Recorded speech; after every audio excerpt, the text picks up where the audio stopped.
Hey everyone, this is Justin with DayTradeTheMarkets.com on Tuesday, May 1st, 2012. Wanted to take a quick look at the ES today, and I'll zoom in just a second, have a look at this rally off of the news. We'll zoom in on that a bit. Then I want to look at some of the clues that perhaps a high was in place today, certainly, and talk about the market on a bigger picture level as well. This was kind of a strange day, kind of a big rally on really light volume, and then some clues that the high, at least short term, may be in place. So look at some key levels to watch tomorrow to give us some bigger picture clues. I also want to take a quick look at the crude oil chart, just because I've been getting a lot of questions on crude, so we'll take a quick look at that chart tonight. But just to set the bigger picture, we like to look at going into the day. We like to look at our bigger picture, and then we like to look at some of the clues that the software gives us in terms of the aggression, the order flow, that sort of thing that's going on within the day. But heading into today, our bigger picture bias was pretty solidly up. We did have a target around here, 0950, and so that's going to come into play here. Let me first zoom in on the first half of the day, and we'll look at right around 10 Eastern. We had some news here, so we had some news at 10 Eastern, and anecdotally, the way that we look at news is if you have a pretty clearly defined up or down auction, bigger picture, and today we had a pretty clearly defined up auction, we figured it's about a 2 out of 3 chance that the market's going to rally on the news, because if the news is as expected or better than expected, it's probably going to rally. If the news is worse than expected, well, obviously it's going to go down in the face of a bigger picture up auction. So that's exactly what happened. We had the news came in, and you can see here that we had what we call a high velocity move. That's this little box in here, as well as a pretty strong buying aggression bar. And when we had follow through from both of those, pretty good sign that the bulls were pretty well in control. As you can see, and the filter here was green, and then dark green pretty quickly after that. And you can see this deceleration, which usually is at least very short term, an indication was just its high was just blown out. So I mean, the bulls were clearly in control. Another level 2 buying aggression bar there, and we just kind of then chopped along until we hit this 0950 area, which was our target. And let me zoom in on that area as well, because I want to talk about what the market did in that level and show some clues that that sellers were starting to be attracted into the market. So here I've zoomed in on this, and again, our 0950 was kind of a target, and you can see that we had some extreme buying aggression as we took out that 140950 target. However, we like to look at what happens after one of these major structures is formed, and so if you look at the containment of this level 3 bar, which is right here, you can see that the high of this bar was taken out, but we didn't even get a full bar above it. You can see the high of this bar, and as it was coming back into the body of this level 3 buying aggression bar, extreme buying aggression bar, we actually had a level 3 selling aggression bar. So that's relatively strange, but what that's showing is that there's some extreme buying coming in off of these highs. So price had auctioned high enough to attract some selling in this case. And you can see that immediately that bar's low had some follow through.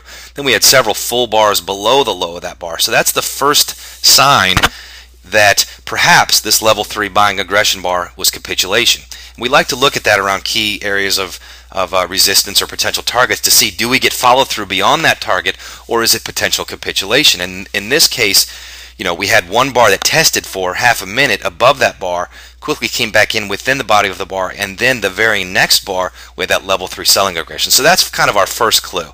And then the fact that we're getting some pretty good follow through below that bar. You can see we're trading below that for half an hour, then an hour, and then we have a level 2 selling aggression bar that comes in.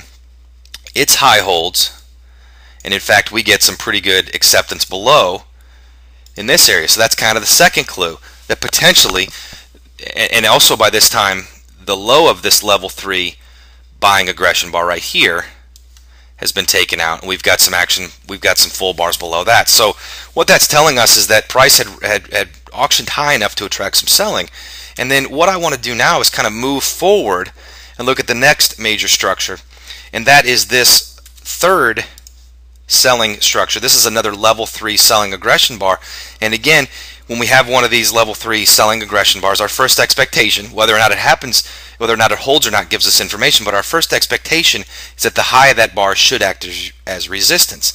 And you can see that prior to this, we'd had some clues that selling was coming into the market. You can see that at this point our filter goes to bearish and then strongly bearish. We also have what we call a red intraday resistance zone that's formed.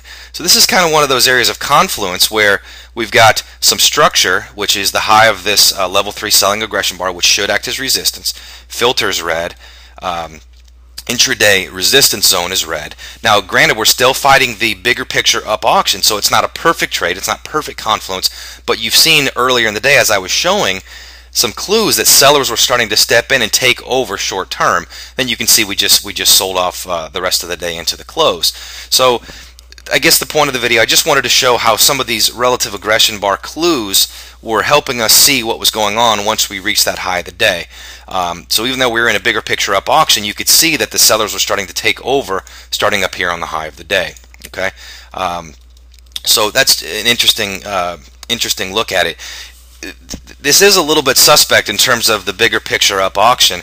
We certainly want to watch, there's some what we call low volume areas still remaining in this area here. So this, we still have to consider support. Let's see what happens overnight in this area. If we can take out today's low and even get below 89.50 tomorrow, it could be a pretty good sign that at least short term this bigger picture bias is going to shift to down. So that's kind of what we're looking for.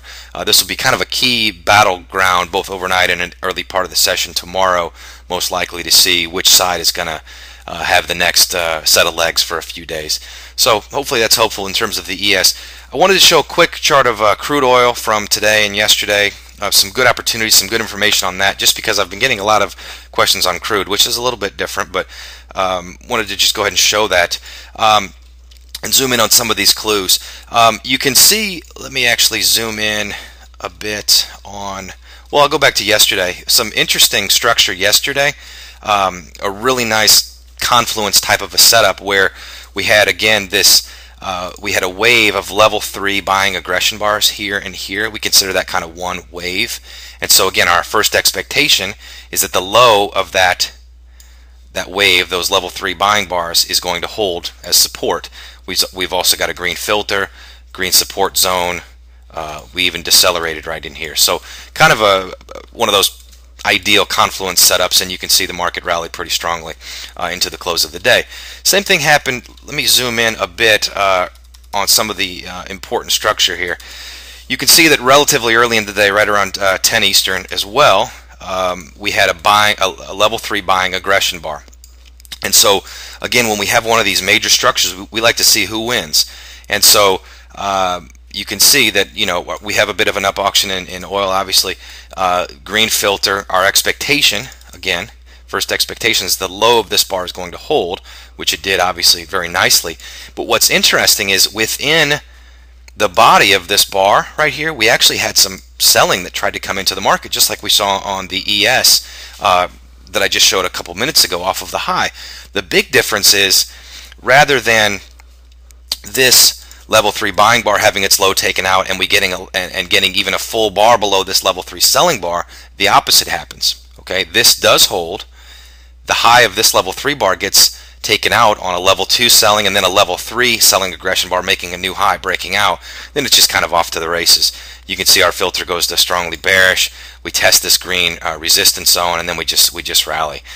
So some interesting structure there on the crude as well. So and then once the market kind of settles in off of that big move, you can see that some nice opportunity. We've got a bigger picture up auction, strongly bullish filter. So just buying in some of these green support zones obviously makes some pretty good sense. So hopefully that's helpful. That's just for people that might be interested in crude. I've gotten several questions on that lately. So let us know if you have any questions. That's basically what we do, is we're trying to see what the order flow is, and we're taking that time and sales data, that order flow data, and trying to make it visually easy to see what's going on. So you're not just trying to read raw data. you've got something that this takes order flow and puts a relative component into it, puts more of a dynamic component into it, so it can adjust to various days, various markets, that sort of thing. So neat tool. If you have any questions about us, let us know. But otherwise, in the ES, we're just going to be watching the this area here, this kind of low volume area between 1400 and 1389.50 or so, and see if that ground can hold. And if not, look out below. So have a great evening, great Wednesday, and we'll talk soon. Thanks.